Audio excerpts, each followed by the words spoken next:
Our investigation into the North Dakota State Investment Board takes us all the way to the United Nations tonight. That's where a group of banks and money managers, including those hired by our own State Investment Board, are working to eliminate carbon emissions in the name of climate change.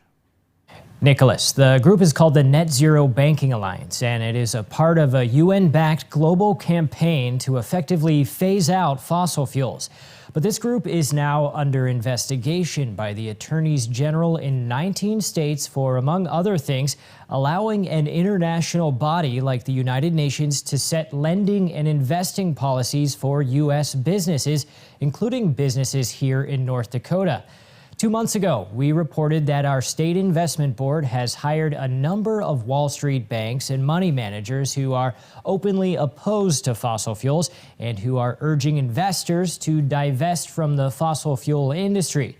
Some of these firms, like Goldman Sachs, JP Morgan Chase, and Wells Fargo, who are currently working for our State Investment Board, are members of the Net Zero Banking Alliance. Again, now under investigation by 19 attorneys general. We've reached out to Attorney General Drew Wrigley and members of the State Investment Board to find out if North Dakota is a part of this 19-state investigation being led by Missouri Attorney General Eric Schmitt. 14 of the state's attorney generals have publicly announced their participation, which means 5 states remain confidential. Is North Dakota one of those 5 states? Well, North Dakota would be greatly impacted if the Net Zero Banking Alliance is successful in starving fossil fuel production from getting loans and investments.